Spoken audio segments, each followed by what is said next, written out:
ಈಗ ನಮ್ಮ ಜೊತೆ ಇದ್ದಾರೆ ಬೆಳ್ಳಾರೆಯ ಪಶು ವೈದ್ಯಾಧಿಕಾರಿ ಡಾಕ್ಟರ್ BK ಸೂರ್ಯನಾರಾಯಣ ಅವರು.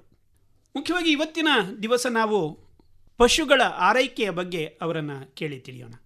ನಮಸ್ಕಾರ ಸೂರ್ಯನಾರಾಯಣ. ನಮಸ್ಕಾರ ಸರ್, ಈಗ ಮುಖ್ಯವಾಗಿ ನಮ್ಮ ದಕ್ಷಿಣ ಕನ್ನಡ ಜಿಲ್ಲೆಯಲ್ಲಿ ಈಗ ಪಶುಗಳ ಸಂಖ್ಯೆ ಸ್ವಲ್ಪ ಮಟ್ಟಿಗೆ ಕಡಿಮೆ ಅಂತ ಹೇಳಿ ಎಲ್ಲರೂ ಕೂಡ ಹೇಳ್ತಾ ಇದ್ದಾರೆ. ಅದು ಸ್ವಲ್ಪ ಮಟ್ಟಿಗೆ ಹೌದು. ಹಾಗೆಂತ ಹೇಳಿ ಹೊಸತಾಗಿ ಶುರು ಮಾಡೋರು ಇದ್ದಾರೆ. ಕೆಲವು ಯುವಕರು ಹೊಸತಾಗಿ ಶುರು ಮಾಡಿದ್ದಾರೆ, ಅಥವಾ ಕೆಲವರು ಇರುವಂತಹ ಹಸುಗಳನ್ನು ಅಪ್ಗ್ರೇಡ್ ಮಾಡಿಕೊಂಡು, ಅಪ್ಗ್ರೇಡ್ ಅಂತ ಹೇಳಿದರೆ ನಿಮಗೆ ಹಾಲಿನ ಇಳುವರಿ ದೃಷ್ಟಿಯಿಂದ ಹೆಚ್ಚು ಉತ್ಪತ್ತಿ ಇರುವಂತಹ ಹಸುಗಳನ್ನು ಬೇರೆ ಊರಿಂದ ಕೂಡ ಹುಡುಕಿ ತರುವಂಥವರು ಈಗಲೂ ಇದ್ದಾರೆ. ಅದು ಒಂದು ಆಶಾದಾಯಕ ಬೆಳವಣಿಗೆ ವಿಷಯ. ಹೌದು. ಈ ಸಂದರ್ಭದಲ್ಲಿ ಈಗ ಹಸುಗಳ ಆರೈಕೆಯ ಬಗ್ಗೆ ಹೇಳುವುದಾದ್ರೆ, ಸರಿ, ಹಸುಗಳಿಗೆ ಆಹಾರ ಅಂತ ಹೇಳಿ ನಾವೇನು ಹೇಳ್ತೇವೆ, ಅವುಗಳ ತಾಯಿಯ ಹಾಲಲ್ಲದೆ ಕೊಡಲಿಕ್ಕೆ ಪ್ರಾರಂಭ ಮಾಡುವುದು ಯಾವಾಗ ಮತ್ತು ಯಾವ ಥರ ಅನ್ನುವಂಥದ್ದು. ಸಣ್ಣ ಕರುಗಳಿಗೆ ನೀವು ಹೇಳಿದ ಹಾಗೆ ತಾಯಿಯ ಹಾಲು ಬಹಳ ಮುಖ್ಯವಾದಂಥ ಒಂದು ಆಹಾರ. ಹುಟ್ಟಿದಂತಹ ಕರುಗಳಿಗೆ ಶುರುವಿಗೆ ಎಷ್ಟು ಆರಂಭದಲ್ಲಿ ಎಷ್ಟು ಬೇಗ ನಮಗೆ ಶೀಘ್ರವಾಗಿ ಕುಡಿಸಲಿಕ್ಕೆ ಆಗ್ತದೆ ಅಷ್ಟು ಬೇಗನೆ ಗಿಣ್ಣಿನ ಹಾಲನ್ನು ಕುಡಿಸಬೇಕು. ಯಾಕೆಂತ ಹೇಳಿದರೆ ಈ ಗಿಣ್ಣಿನ ಹಾಲು ಅಥವಾ ಸೋನೆ ಹಾಲಿನಲ್ಲಿ ಯಥೇಚ್ಛವಾದಂಥ ವಿಟಮಿನ್ಗಳು ಇರ್ತದೆ, ಪ್ರೋಟೀನ್ ಇರ್ತದೆ, ಅಥವಾ ಕಾರ್ಬೋಹೈಡ್ರೇಟ್ ಇರ್ಬೋದು, ಅಥವಾ ಇತರ ಅಂಶಗಳು ಬೆಳವಣಿಗೆಗೆ ಪೂರಕವಂಥ ಅಂಶಗಳು ಇರ್ಬೋದು, ಅದೆಲ್ಲ ಉಂಟು. ಅದರ ಜೊತೆಗೆ ಈ ರೋಗ ಪ್ರತಿರೋಧಕ ಶಕ್ತಿ ಅಂತ ಹೇಳುವಂಥದ್ದನ್ನು ಈ ಕರುಗಳಿಗೆ ಕೊಡಲಿಕ್ಕೆ ಬಹಳ ಮುಖ್ಯವಾದಂಥ ಅಂಶ ಸೋನೆ ಹಾಲು. ಎಷ್ಟೋ ಜನ ನಿಮಗೆ ಸೋನೆ ಹಾಲನ್ನು ಹೆಚ್ಚು ಕುಡಿದ್ರೆ ಅಜೀರ್ಣ ಆಗ್ತದೆ ಇತ್ಯಾದಿ ನಂಬಿಕೆಗಳಿಂದ ಕೊಡುವುದಿಲ್ಲ. ಅದು ಹಾಗೆ ಮಾಡಬಾರ್ದು, ಪ್ರಧಾನವಾಗಿ ಕೊಡಬೇಕು. ಈ ಹಾಲಿನ ಹೊರತಾಗಿ ಹಾಲಿನ ಒಟ್ಟೊಟ್ಟಿಗೆ ಅಂತೇಳಿ ಹೇಳಿದಾಗೆ ಸ್ವಲ್ಪ ಕರುಗಳು ಸ್ವಲ್ಪ ದೊಡ್ಡದಾದಾಗ ಈ ವೀನಿಂಗ್ ಫುಡ್ ಅಂತ ಹೇಳಿ ನಾವು ಈ ಮಕ್ಕಳಿಗೆ ಯಾವ ರೀತಿ ಹುಡಿಗಳು ಮಾರುಕಟ್ಟೆಯಲ್ಲಿ ಸಿಗ್ತದೆ, ಅಥವಾ ಈ ಮಣ್ಣಿ ಹುಡಿ ಅಂತ ಹೇಳ್ಕೊಂಡು ಮನೆಯಲ್ಲೇ ಮಾಡಿ ಯಾವ ರೀತಿ ಕೊಡ್ತಾರೆ, ಅದು ಬೇರೆ ಬೇರೆ ಅಂಶಗಳಲ್ಲಿ ಮಕ್ಕಳಿಗೆ ಕೊಡ್ತಾರೆ. ಅದೇ ರೀತಿಯಲ್ಲಿ ಈ ಕರುಗಳಿಗೆ ಕೂಡ ವೀನಿಂಗ್ ಫುಡ್ ಸಿಗ್ತದೆ. ಪಶು ಆಹಾರ ತಯಾರಿ ಮಾಡುವಂಥ ಸಂಸ್ಥೆಗಳು ಅಥವಾ ಕಂಪನಿಗಳು ಅದನ್ನು ಉತ್ಪಾದನೆ ಮಾಡಿ ಮಾರುಕಟ್ಟೆಯಲ್ಲಿ ಕೊಡ್ತಾರೆ, ಅಥವಾ ಈ ಹಾಲು ಉತ್ಪಾದಕರ ಸಹಕಾರಿ ಸಂಘ ಇರ್ಬೋದು, ಅದರ ಮೂಲಕ ಕೂಡ ಸಿಗ್ತದೆ. ಈ ವೀನಿಂಗ್ ಫುಡ್ಡನ್ನು ಕರುಗಳ ಘನ ಆಹಾರವನ್ನು ಅಥವಾ ಕರುಗಳ ಹಿಂಡಿಯನ್ನು ಕೊಡ್ಬೋದು. ಸಾಮಾನ್ಯ ಒಂದು 15 ದಿನ ಆದಾಗ ಕರುಗಳಿಗೆ ಇದನ್ನು ಕೊಡಲಿಕ್ಕೆ ಆರಂಭ ಮಾಡಬೇಕು. ಪ್ರಾರಂಭದಲ್ಲಿ ಒಂದು 50 ಗ್ರಾಮಿನಷ್ಟು ಕೊಟ್ಟರೆ ಸಾಕಾಗ್ತದೆ ದಿನಕ್ಕೆ. ಕ್ರಮೇಣ ಅದನ್ನು ಪ್ರಮಾಣವನ್ನು ಜಾಸ್ತಿ ಮಾಡ್ತಾ ಹೋಗುವಂಥದ್ದು. ಅದು ಇಲ್ಲ ಅಂತ ಹೇಳಿ ಆದರೆ, ಅಥವಾ ಸಿಗಲಿಲ್ಲ ಅಂತ ಹೇಳಿ ಆದರೆ, ವಿಶೇಷವಾಗಿ ತೊಂದರೆ ತಗೊಳ್ಬೇಕು ಅಂತ ಹೇಳಿಲ್ಲ. ಯಾವುದೇ ಹಿಂಡಿಗಳು ಅಂತ ಹೇಳಿದರೆ ಎಣ್ಣೆ ಕಾಳಿನ ಹಿಂಡಿಗಳು, ಉದಾಹರಣೆಗೆ ಹೇಳಿದರೆ ಎಳ್ಳು ಹಿಂಡಿಯನ್ನು ಸ್ವಲ್ಪ ಪ್ರಮಾಣದಲ್ಲಿ ಕೊಟ್ಟು ಅಭ್ಯಾಸ ಮಾಡಬೇಕು. ಮತ್ತು ಈ ಕರುಗಳಿಗೆ ಚಿಗುರು ಹುಲ್ಲನ್ನು ಸ್ವಲ್ಪ ಕರುಗಳಿಗೆ ಎಟಕುವಂತಹ ಎತ್ತರದಲ್ಲಿ ಕಟ್ಟಿಬಿಟ್ಟು ಅವುಗಳಿಗೆ ತಿನ್ನಲಿಕ್ಕೆ ಅಭ್ಯಾಸ ಮಾಡುವಂಥದ್ದು. ಮತ್ತು ಕರುಗಳನ್ನು ಪ್ರಧಾನವಾಗಿ ಹಟ್ಟಿಯಲ್ಲೇ ಕಟ್ಟುವಂಥದ್ದು.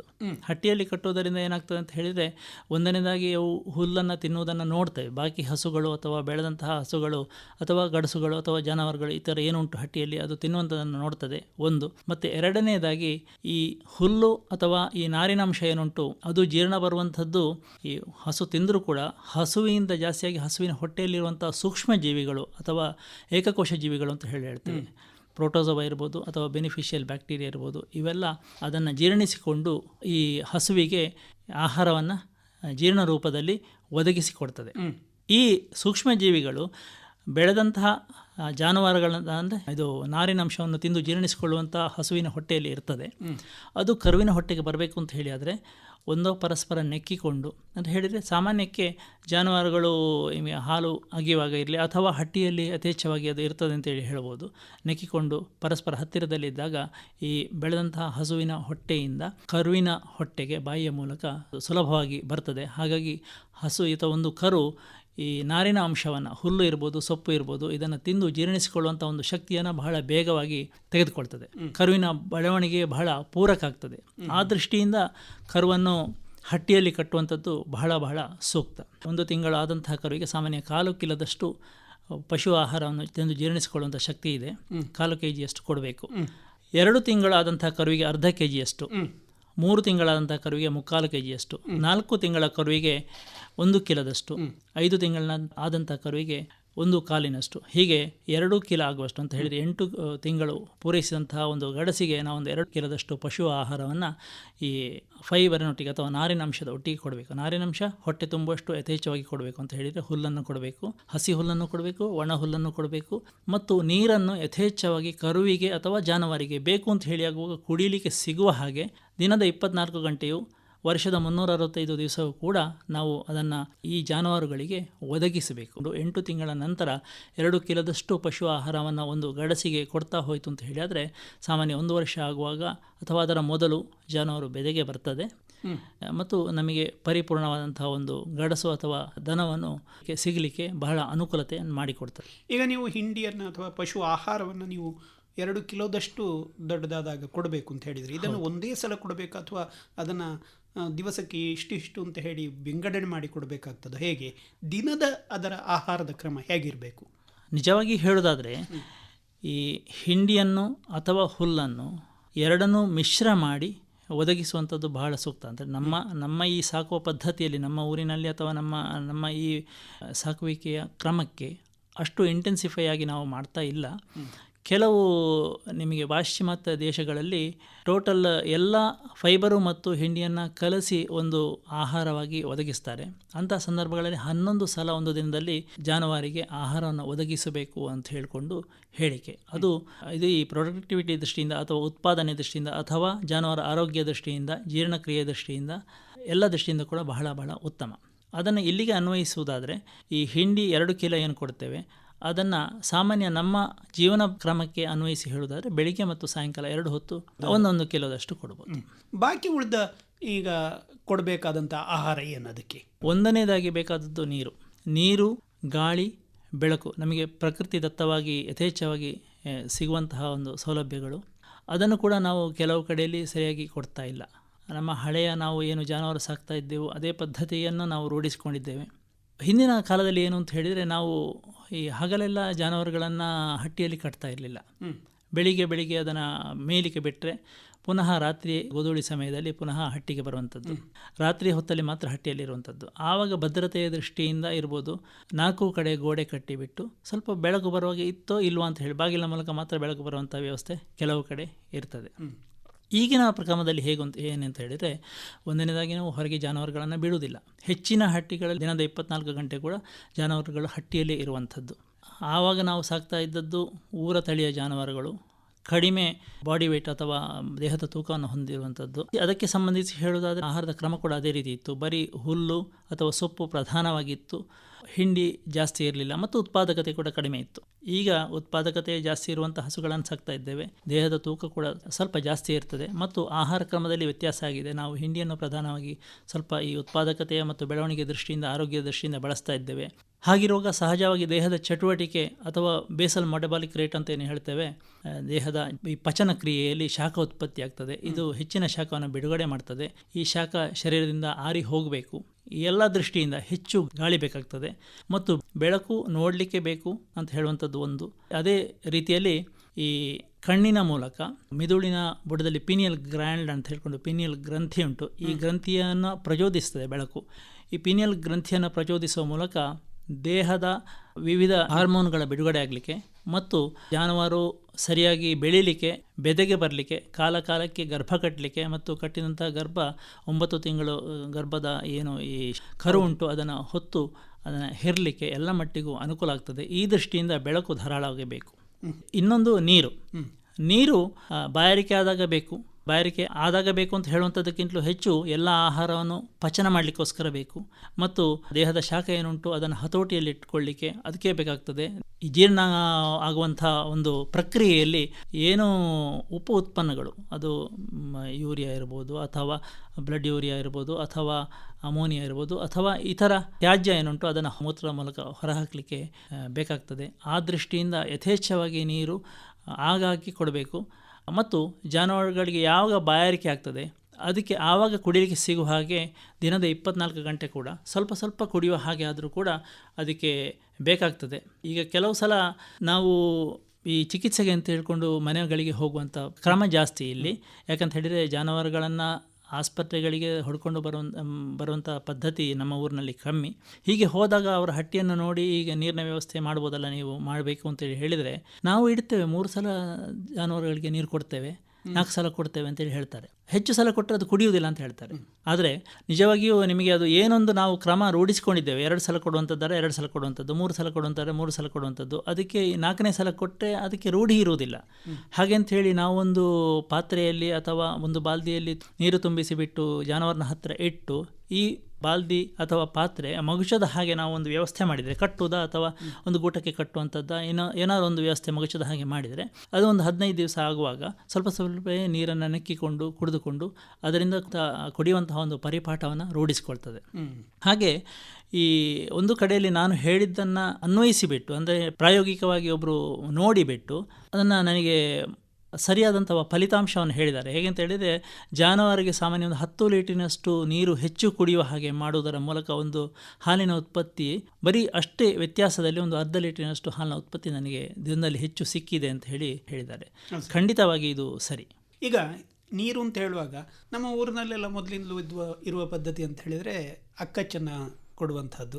ನೀರು ಅಂತ ಹೇಳಿದರೆ ಬರೀ ನೀರ ಅಥವಾ ಈ ಥರದ ವಸ್ತುಗಳನ್ನು ಸೇರಿಸಿ ಕೊಡಬೇಕಾ, ಹೇಗೆ? ಅಕ್ಕಚ್ಚು ಅಥವಾ ಕಲಗಚ್ಚು ಅಂತ ಹೇಳಿದರೆ ಸಾಮಾನ್ಯಕ್ಕೆ ಈ ಅಕ್ಕಿ ಬೇಯಿಸಿದಂತಹ ನೀರೇನುಂಟು ಅಥವಾ ತಿಳಿ ಏನುಂಟು ಅದನ್ನು, ಅಥವಾ ಅಕ್ಕಿ ತೊಳೆದಂತಹ ನೀರೇನುಂಟು, ಅಥವಾ ನಾವು ಈ ಅಡುಗೆ ಮನೆಯ ಏನು ತ್ಯಾಜ್ಯಗಳುಂಟು ಎಲ್ಲವನ್ನು ಹಾಕಿದಂತಹ ಒಂದು ವ್ಯವಸ್ಥೆ. ನೀರು ಅಂತ ಹೇಳಿದರೆ ನಿಮಗೆ ಯಾವುದೇ ನೀರಾದೀತು. ಕಲಗಚ್ಚು ನೀವು ಈಗ ಜಾನುವಾರುಗಳ ಸಂಖ್ಯೆ 1 ಇದ್ದಾಗ ಮನೆಯಲ್ಲಿ ಇರುವಂತಹ ಕಲಗಚ್ಚು ಅದನ್ನು ಕೊಡ್ಬೋದು, ಕೊಡಬಾರ್ದು ಅಂತ ಹೇಳಿ ನಿಷಿದ್ಧ ಏನೂ ಅಲ್ಲ. ಆದರೆ ಈ ಕಲಗಚ್ಚು ಅಂತ ಹೇಳಿಕೊಂಡು ಕಲಗಚ್ಚು ಅಂದರೆ ಈಗ ತಿಳಿಯನ್ನು ಸೇರಿಸಿಬಿಟ್ಟು ಕೊಡ್ಬೋದು. ಹಾಗೆ ಅಂತ ಹೇಳಿಕೊಂಡು ಅನ್ನ ಕೊಡುವ ಹಾಗಿಲ್ಲ. ಅನ್ನ ಜಾಸ್ತಿ ಕೊಟ್ಟ ಕೂಡಲೇ ಅದು ಅಜೀರ್ಣ ಆಗ್ತದೆ, ಬೇರೆ ಬೇರೆ ರೀತಿಯಲ್ಲಿ ಅದು ತೊಂದರೆಗಳನ್ನು ಉಂಟು ಮಾಡ್ತದೆ. ಆ ದೃಷ್ಟಿಯಿಂದ ಸ್ವಲ್ಪ ಎಲ್ಲ ಕಲಗಚ್ಚು ಇದ್ದರೆ ಧಾರಾಳವಾಗಿ ಕೊಡ್ಬೋದು. ನೀರು ಯಾವುದೇ ರೂಪದಲ್ಲಿ, ಅದು ಕಲಗಚ್ಚಿ ಇರ್ಬೋದು, ಅದು ಹಿಂಡಿ ಹಾಕಿ ಇರ್ಬೋದು, ಕೆಲವರು ಬೂಸ ಹಾಕಿ ಕೊಡ್ತಾರೆ, ಸ್ವಲ್ಪ ಗೋಧಿ ಬೂಸವನ್ನು ಮಿಶ್ರ ಮಾಡಿ ಜಾನುವಾರನ್ನೇ ನೀರು ಕುಡಿಲಿ ಅಂತ ಹೇಳುವಂಥ ಉದ್ದೇಶದಿಂದ ಕೊಡ್ತಾರೆ.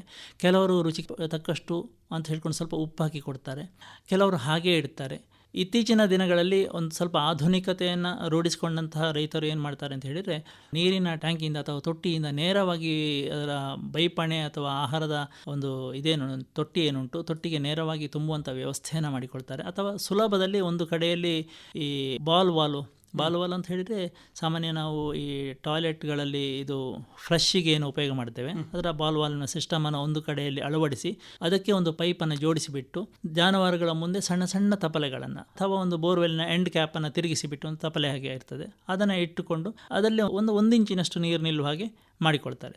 ಜಾನುವಾರು ನೀರು ಕುಡಿದ ಹಾಗೆ ಪುನಃ ತುಂಬುತ್ತಾ ಇರ್ತದೆ. ಸುಲಭವಾಗಿ 1,000-2,000-3,000 ರೂಪಾಯಿಯ ವೆಚ್ಚದಲ್ಲಿ ಆ ವ್ಯವಸ್ಥೆಯನ್ನು ರೂಢಿಸಿಕೊಂಡಿದ್ದಾರೆ. ಹಾಗೆ ಮಾಡೋದು ಬಹಳವಾಗಿ ಸೂಕ್ತ. ಈಗ ಆಹಾರದ ಬಗ್ಗೆ ಹೇಳುವುದಾದರೆ, ನೀವು ವಯಸ್ಸಿನ ಸಂದರ್ಭದಲ್ಲಿ ಆಹಾರದ ಬಗ್ಗೆ ಹೇಳಿದ್ರಿ. ಹೌದು. ಈಗ ಜಾನುವಾರುಗಳ ಜಾತಿ ಅಥವಾ ಜಾನುವಾರುಗಳು ಬೇರೆ ಬೇರೆ ರೀತಿಯ ಜಾನುವಾರುಗಳನ್ನು ನಾವು ಸಾಕುವಾಗ ಈ ಎಲ್ಲ ರೀತಿಯ ಜಾನುವಾರುಗಳಿಗೂ ಕೂಡ ಇದೇ ಆಹಾರ ಕೊಡಬೇಕಾಗ್ತದೆ ಅಥವಾ ವ್ಯತ್ಯಾಸ ಇರ್ತದ? ಸರಿ, ನಾನು ಜಾನುವಾರು ಅಂತ ಹೇಳಿದರೆ ಈಗ ನಾವು ವಿದೇಶಿ ಜಾನುವಾರು ಅಂತ ಹೇಳಿದರೆ ಪ್ರಧಾನವಾಗಿ ನಾವು ಸಾಕುವಂಥದ್ದು ಜರ್ಸಿ HFಗಳು, ಹಾಲ್ಸ್ಟೈನ್ ಫ್ರೀಷನ್ಗಳು ಸಾಕುವಂಥದ್ದು, ಅಥವಾ ದೇಶೀಯದಲ್ಲಿ ಮಲೆನಾಡು ಗಿಡ್ಡ ಇರ್ಬೋದು, ಕೆಲವು ಮನೆಗಳಲ್ಲಿ ಗೀರ್ ಇರ್ತದೆ, ಅಥವಾ ಕೆಲವು ಮನೆಗಳಲ್ಲಿ ಸಾಹಿವಾಲ್ ಇರ್ಬೋದು, ಅಥವಾ ಈ ಥರ ಸಿಂಧಿ ಈ ಥರ ಇರ್ಬೋದು. ಪ್ರಧಾನವಾಗಿ ನೋಡಿದರೆ ಈಗ ಯಾವುದೇ ಜಾನುವಾರಿಗೆ ಮಲೆನಾಡು ಗಿಡ್ಡವನ್ನು ಹೊರತುಪಡಿಸಿ ಸಾಮಾನ್ಯ ದೇಹದ ತೂಕ ಹೆಚ್ಚು ಕಮ್ಮಿ ಒಂದಕ್ಕೊಂದು ಹೋಲಿಕೆ ಮಾಡುವಷ್ಟು ದೇಹದ ತೂಕ ಉಂಟು. ಒಂದು 50 ಕಿಲೋ 100 ಕಿಲೋ ಆಚೆ ಈಚೆ ಇರ್ಬೋದು. ಆ ದೃಷ್ಟಿಯಿಂದ ನೋಡಿದರೆ ಎಲ್ಲ ಜಾನುವಾರುಗಳಿಗೆ ಕೂಡ 2 ಕಿಲೋದಷ್ಟು ಪಶು ಆಹಾರ ಬಾಡಿ ಮೇಂಟೆನೆನ್ಸ್ ದೃಷ್ಟಿಯಿಂದ ಅಥವಾ ದೇಹದ ಒಂದು ಈ ದೈನಂದಿನ ಚಟುವಟಿಕೆಯನ್ನು ತೂಗಿಸಿಕೊಂಡು ಹೋಗುವಂಥ ದೃಷ್ಟಿಯಿಂದ ಎಲ್ಲ ಜಾನುವಾರುಗಳಿಗೆ ಬೇಕು. ಮಲೆನಾಡು ಗಿಡ್ಡ ನಮ್ಮ ಊರಿನ ಜಾನುವಾರನ್ನು ಹೊರತುಪಡಿಸಿ ಅದಕ್ಕೆ ಆದರೆ ಅಷ್ಟು ಬೇಕು ಅಂತ ಹೇಳಿ ಇಲ್ಲ. ಮತ್ತು ಹಾಲಿನ ಉತ್ಪತ್ತಿ ಇಳುವರಿ ಏನುಂಟು ಅದರ ಮೇಲೆ ಹೆಚ್ಚುವರಿಯಾಗಿ ನಾವು ಪಶು ಆಹಾರವನ್ನು ಕೊಡಬೇಕು. ಗಬ್ಬ ಇದ್ದಂಥ ರಾಸುಗಳಿಗೆ ಮುಂದಿನ ಹಾಲಿನ ಉತ್ಪತ್ತಿಯ ದೃಷ್ಟಿಯಿಂದ ಮತ್ತು ಈ ಗಬ್ಬದಲ್ಲಿರುವಂತಹ ಹೊಟ್ಟೆಯಲ್ಲಿರುವಂತಹ ಕರುವಿನ ಪಾಲನೆ ದೃಷ್ಟಿಯಿಂದ 1 ಕಿಲೋದಷ್ಟು ಹೆಚ್ಚುವರಿಯಾಗಿ ನಾವು ಪಶು ಆಹಾರವನ್ನು ಕೊಡಬೇಕು. ಇದರ ಜೊತೆ ನಾವು ಕೊಡುವಂತಹ ಹಸಿರು ಹುಲ್ಲು ಮತ್ತು ಒಣ ಹುಲ್ಲು, ಇದರ ಪ್ರಮಾಣ ಮತ್ತು ಈ ಪಶು ಆಹಾರ ಇದಕ್ಕೆ ಸಂಬಂಧಗಳುಂಟಾ? ಖಂಡಿತವಾಗಿ ಉಂಟು.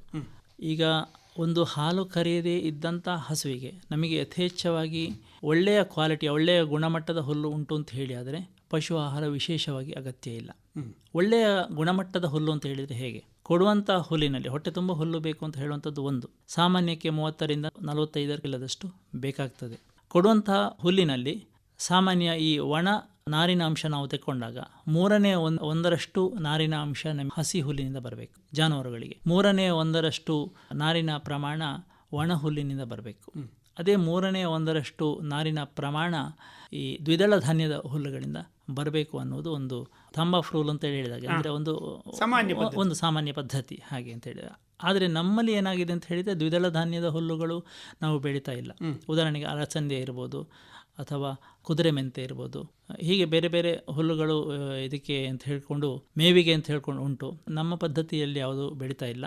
ನಮ್ಮಲ್ಲಿ ಲಭ್ಯ ಇದ್ದರೆ ಮರದ ಸೊಪ್ಪನ್ನು ಉಪಯೋಗ ಮಾಡ್ಬೋದು, ಮೇವಿನ ಸೊಪ್ಪು ಯಾವುದು ಕೂಡ ಉಪಯೋಗ ಮಾಡ್ಬೋದು. ಗೊಬ್ಬರದ ಸೊಪ್ಪು ಅಂತೇಳಿ ಗ್ಲಿರಿಸಿಡಿಯಾ ಅಂತ ಏನು ಹೇಳ್ತೇವೆ ಅದನ್ನು ಉಪಯೋಗ ಮಾಡ್ಬೋದು, ಅಥವಾ ಯಾವುದೇ ಸೊಪ್ಪು ಇಂಜಿರು ಇರ್ಬೋದು ಅಥವಾ ಬೇರೆ ಕಾಡು ಸೊಪ್ಪುಗಳು ಉಪಯೋಗ ಮಾಡ್ಬೋದು. ಹಾಲು ಬರುವಂಥ ಮರದ ಸೊಪ್ಪುಗಳನ್ನು ಮಾತ್ರ ಉಪಯೋಗ ಮಾಡುವಾಗ ಸ್ವಲ್ಪ ಜಾಗ್ರತೆಯಲ್ಲಿ ಇರಬೇಕು. ಈಗ ಒಣ ಹುಲ್ಲು ಕೂಡ ಬೇಕು ಅಂತ ಹೇಳುವಾಗ, ಒಣ ಹುಲ್ಲು ಅಂತ ಹೇಳಿದರೆ ನಾವು ಮೊದಲಿಂದಲೂ ನಮ್ಮ ದಕ್ಷಿಣ ಕನ್ನಡ ಕರಾವಳಿ ಭಾಗಗಳಲ್ಲಿ ಉಪಯೋಗಿಸ್ತಾ ಇದ್ದದ್ದು ಬೈಹುಲ್ಲು. ಈಗ ಉತ್ತರ ಕರ್ನಾಟಕದ ಕಡೆಯಿಂದ ಬೇರೆ ಬೇರೆ ರೀತಿಯ ಹುಲ್ಲುಗಳನ್ನು ಕೂಡ ತರ್ತಾ ಇದ್ದಾರೆ. ಹೌದು. ಈ ಬೈಹುಲ್ಲು ನಮ್ಮ ಇದರಲ್ಲಿ ಸಾಕಾಗ್ತದ ಅಥವಾ ಕೊಡಲೇಬೇಕಾಗ್ತದ ಹೇಗೆ ಅನ್ನುವಂಥದ್ದು ಬಹಳ ಒಳ್ಳೆಯ ಪ್ರಶ್ನೆ. ಈ ಬೈಹುಲ್ಲು ಅಂತ ಹೇಳಿದರೆ ಅದರಲ್ಲಿ ಈಗ ಈ ಭತ್ತದ ಹುಲ್ಲಿನಲ್ಲಿ ಇರುವಂಥ ಇಳುವರಿಯ ಅಂಶವನ್ನು ನಾವು ಭತ್ತವನ್ನು ಉಪಯೋಗಿಸಿಕೊಂಡು ಉಳಿದಂಥ ಒಂದು ಕೃಷಿ ತ್ಯಾಜ್ಯ ಅಂತೇಳಿ ಹೇಳ್ಬೋದು. ನಿಜವಾಗಿಯೂ ಹಸುಗಳಿಗೆ ಕೊಡಬೇಕಂತ ಒಣ ಹುಲ್ಲು ಅಂತ ಹೇಳಿದರೆ ಹೇ ಅಂತ ಹೇಳ್ಕೊಂಡು ಹೇಳ್ತಾರೆ ಇಂಗ್ಲೀಷ್ನಲ್ಲಿ. ಅಂತ ಹೇಳಿದರೆ ಅದರಲ್ಲಿ ಏನು ಉತ್ಪನ್ನ ಬರ್ತದೆ ಒಂದೋ ಬಂದಾಗ ಅಥವಾ ಬರುವ ಮೊದಲೇ ಅದನ್ನು ಒಣಗಿಸಿಕೊಂಡು ಉಪಯೋಗ ಮಾಡುವಂಥದ್ದು. ಆ ದೃಷ್ಟಿಯಿಂದ ಈ ಬೈಹುಲ್ಲಿನಲ್ಲಿ ಡೈಜೆಸ್ಟಿಬಿಲಿಟಿ ಅಥವಾ ಜೀರ್ಣ ಆಗುವಂಥ ಅಂಶ ಬರೀ 3% ಮಾತ್ರ. 100 ಕಿಲೋದಷ್ಟು ಬೈಹುಲ್ಲನ್ನು ಕೊಟ್ಟರೆ ಬರೀ 3 ಕಿಲೋದಷ್ಟು ಮಾತ್ರ ಅದು ಸರಿಯಾಗಿ ಜೀರ್ಣ ಆಗಿ ದೇಹಕ್ಕೆ ಸೇರುವಂಥದ್ದು. ಬಾಕಿ 97 ಕಿಲೋದಷ್ಟು ಕೂಡ ಸೆಗಣಿಯಲ್ಲೇ ಹೋಗುವಂಥದ್ದು. ಆದರೆ ಹೇ ಅಥವಾ ಸರಿಯಾದಂತಹ ಒಣ ಹುಲ್ಲು ಅಂತ ಹೇಳಿದರೆ ಹಾಗಲ್ಲ. ಉದಾಹರಣೆಗೆ ಈಗ ಜೋಳದ ಹುಲ್ಲು ಇರ್ಬೋದು ಅಥವಾ ರಾಗಿಯ ಕಡ್ಡಿ ಇರ್ಬೋದು. ರಾಗಿ ಕಡ್ಡಿ ಆದರೂ ಕೂಡ ಅದು ಹೇ ಅಲ್ಲ, ಅದು ತ್ಯಾಜ್ಯವೇ. ಆದರೂ ಕೂಡ ಅದರಲ್ಲಿ ಡೈಜೆಸ್ಟಿಬಿಲಿಟಿ ಹೆಚ್ಚು ಉಂಟು ಅಥವಾ ಜೀರ್ಣ ಆಗುವಂಥ ಅಂಶ ಹೆಚ್ಚು ಉಂಟು. ಮತ್ತು ಇನ್ನೊಂದು ಅಂತ ಹೇಳಿದರೆ ಈ ಬೈಹುಲ್ಲಿನಲ್ಲಿ ಆಕ್ಸಾಲಿಕ್ ಆ್ಯಸಿಡ್ ಅಂತ ಹೇಳುವಂಥ ಒಂದು ಅಂಶ ಉಂಟು. ಅಥವಾ ಇದು ಆಕ್ಸಾಲಿಕ್ ಆ್ಯಸಿಡ್ ಏನು ಮಾಡ್ತದೆ ಅಂತ ಹೇಳಿದರೆ ಆಹಾರದಲ್ಲಿ ನಾವು ಕೊಡುವಂತಹ ಅಥವಾ ಆಹಾರದಲ್ಲಿ ಇರುವಂತಹ ಕ್ಯಾಲ್ಸಿಯಮಿನ ಅಂಶದೊಟ್ಟಿಗೆ ಸೇರಿಕೊಂಡು ಒಂದು ಆಕ್ಸಲೇಟ್ ಅಂತ ಕ್ಯಾಲ್ಸಿಯಂ ಆಕ್ಸಲೇಟ್ ಅಂತ ಹೇಳ್ಕೊಂಡು ಒಂದು ಪ್ರಾಡಕ್ಟ್ ಆಗ್ತದೆ. ಈ ಕ್ಯಾಲ್ಸಿಯಂ ಆಕ್ಸಲೇಟ್ ಜೀರ್ಣ ಬರುವುದಿಲ್ಲ, ಸೆಗಣಿಯಲ್ಲಿ ಹೋಗ್ತದೆ.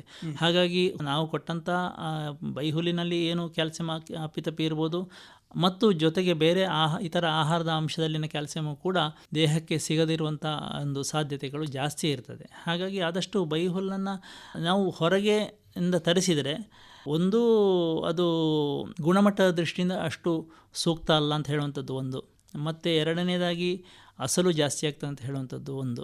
ಇನ್ನೂ ಒಂದು ಅಂಶ ಏನು ಅಂತ ಹೇಳಿದರೆ ಕೆಲವು ಕಡೆಗಳಲ್ಲಿ ನಾನು ನೋಡಿದ ಹಾಗೆ ಬಯಲು ಸೀಮೆಯಲ್ಲಿ ಇರ್ಬೋದು ಅಥವಾ ಜಾಸ್ತಿ ಪ್ರಮಾಣದಲ್ಲಿ ಭತ್ತ ಬೆಳೆಯುವಂತಹ ಒಂದು ಊರಿನಲ್ಲಿ ಏನು ಮಾಡ್ತಾರೆ ಅಂತ ಹೇಳಿದರೆ ಭತ್ತದ ಹುಲ್ಲನ್ನು ರಾಶಿ ಹಾಕಿಬಿಟ್ಟು ಈ ಭತ್ತವನ್ನು ಬೇರ್ಪಡಿಸಲಿಕ್ಕೆ ನಮ್ಮಲ್ಲಿ ಏನು ಮಾಡ್ತಾರೆ, ಬೈಹುಲ್ಲನ್ನು ಹೊಡಿತಾರೆ, ಕೈಯಲ್ಲಿ ಮ್ಯಾನ್ಯುವಲಿ ಹೊಡಿತಾರೆ ಮತ್ತು ಭತ್ತವನ್ನು ಬೇರ್ಪಡಿಸ್ತಾರೆ. ಅಥವಾ ಈಗಿನ ವ್ಯವಸ್ಥೆಯಲ್ಲಿ ಮೆಷಿನ್ಗಳು ಬಂದಿದೆ, ಅದರಿಂದ ಬೇರ್ಪಡಿಸ್ತಾರೆ.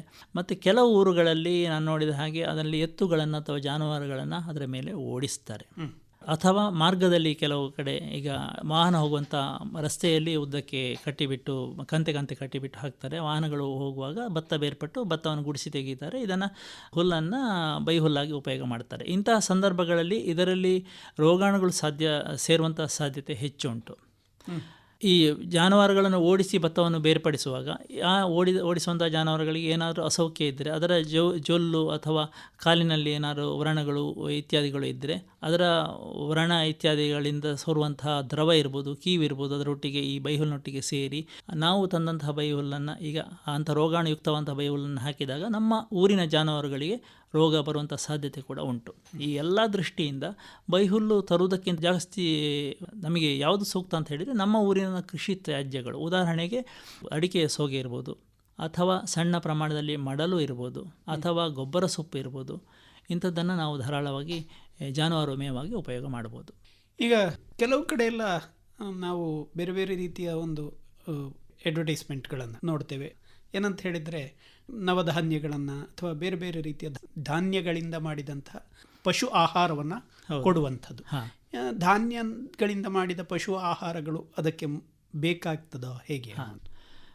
ಈ ಪಶು ಆಹಾರ ಅಂತ ಹೇಳಿದರೆ ನಾವೀಗ ಏನು ನಾರಿನ ಅಂಶವನ್ನು ಕೊಡ್ತೇವೆ, ನಾರಿನ ಅಂಶದಲ್ಲಿ ಅದಕ್ಕೆ ಜಾನುವಾರು ಪೋಷಣೆಗೆ ಅಥವಾ ಅದರ ಏನು ಇಳುವರಿ ಉಂಟು, ಇಳುವರಿಗೆ ಸಾಕಷ್ಟು ನ್ಯೂಟ್ರಿಯೆಂಟ್ಸ್ ಅಥವಾ ಅಂಶಗಳು ಸಿಗದಿದ್ದಾಗ ಅದಕ್ಕೆ ಹೆಚ್ಚುವರಿಯಾಗಿ ಕೊಡುವಂಥ ಇದು ಕಾನ್ಸಂಟ್ರೇಟ್ಸ್ ಅಂತ ಹೇಳ್ತಾರೆ ನಮಗೆ ಇಂಗ್ಲೀಷಲ್ಲಿ. ಅಂತ ಹೇಳಿದರೆ ಅದು ಹೆಚ್ಚು ಸಾಂದ್ರತೆ ಇರುವಂಥ ಅಂಶ ಅಂತ ಹೇಳ್ಕೊಂಡು ಹೇಳುವಂಥದ್ದು.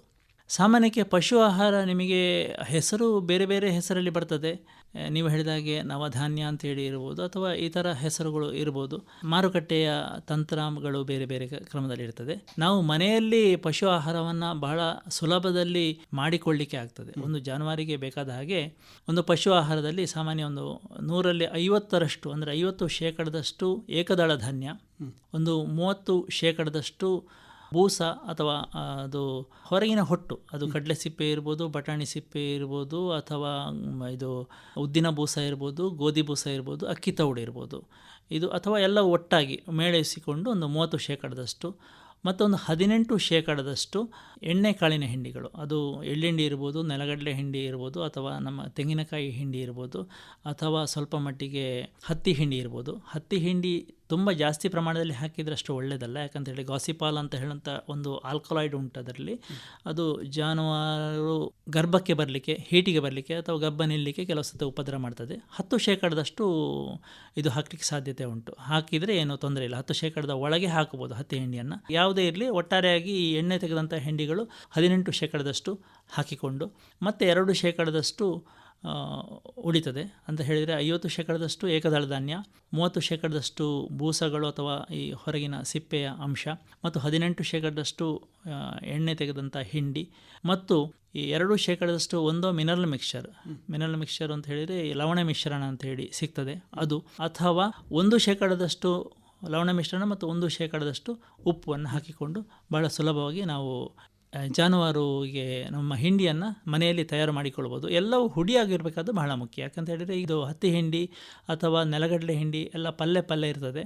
ಅದನ್ನು ಹುಡಿ ಮಾಡಿಕೊಳ್ಬೇಕು ಒಂದು, ಅಥವಾ ಸರಿಯಾಗಿ ಮಿಶ್ರ ಆಗುವಾಗೆ ಅದನ್ನು ನೀರಿನಲ್ಲಿ ನೆನೆ ಹಾಕಿಬಿಟ್ಟು ಓವರ್ನೈಟ್ ಅಂದರೆ ಈಗ ಬೆಳಿಗ್ಗೆ ಕೊಡದಿದ್ದರೆ ಹಿಂದಿನ ದಿವಸ ಸಾಯಂಕಾಲ ನೀರಲ್ಲಿ ಹಾಕಿ ಅದನ್ನು ಮಿಶ್ರ ಮಾಡಬೇಕು. ಮತ್ತು ಬಾಕಿ ಉಳಿದಾಗೆ ಹಿಂಡಿಯನ್ನು ಹುಡಿಯಾಗಿ ಕೊಡಬೇಕು. ಅಥವಾ ನಾವೀಗ ರೆಡಿಮೇಡ್ ಆದಂಥ ಅಥವಾ ನಮಗೆ ತಯಾರಿ ಇರುವ ಇದು ಮಾರುಕಟ್ಟೆಯಿಂದ ಅಥವಾ ಹಾಲಿನ ಡೈರಿಗಳಿಂದ ಹಿಂಡಿ ನಾವು ತಂದು ಕೊಡ್ತೇವೆ ಅಂತ ಹೇಳಿದರೆ ಒಂದು ನಮ್ಮನೆಯದು ಪ್ಯಾಲೆಟ್ ರೂಪದಲ್ಲಿ ಇರ್ತದೆ. ಲೋಕಲ್ ಅಥವಾ ನಮ್ಮ ಈ ಆಡು ಭಾಷೆಯಲ್ಲಿ ಪಿಟ್ಟೆ ಪುಂಡಿ ಅಂತ ಹೇಳ್ತಾರೆ, ಪಿಟ್ಟೆ ಹಿಂಡಿ ಅಂತ ಹೇಳ್ತಾರೆ. ಆ ಪ್ಯಾಲೆಟನ್ನು ನಮ್ಮ ರೈತರು ಏನು ಮಾಡ್ತಾರೆ ಅಂತ ಹೇಳಿದರೆ ಅದನ್ನು ನಾಳೆ ಬೆಳಿಗ್ಗೆ ಕೊಡುವಂಥದ್ರಲ್ಲಿ ಇವತ್ತು ರಾತ್ರಿ ಬಾಲ್ದಿಯಲ್ಲಿ ಹಾಕಿಬಿಟ್ಟು ಅದಕ್ಕೆ ಸರಿ ನೀರು ಹಾಕಿ ಬಾಲ್ದಿಗೆ ನೀರು ತುಂಬಿಸಿ ಇಡ್ತಾರೆ. ನಾಳೆ ಬೆಳಿಗ್ಗೆ ಅದು ಏನು ಮಾಡ್ತದೆ ಅಂದರೆ ಅದೊಂದು ನಮ್ಮನೆ ಒಂದು ದ್ರವ ರೂಪದಲ್ಲಿ ಇರ್ತದೆ. ಒಂದು ನಮ್ಮನೆ ಸ್ವಲ್ಪ ಮಂದದ ಪಾಯಸದಾಗಿರ್ತದೆ, ಬರುವಂಥ ಹೀರಿ ಕುಡಿತದೆ. ಬಹಳ ಸುಲಭದಲ್ಲಿ ಕುಡಿಲಿಕ್ಕೆ ಆಗ್ತದೆ.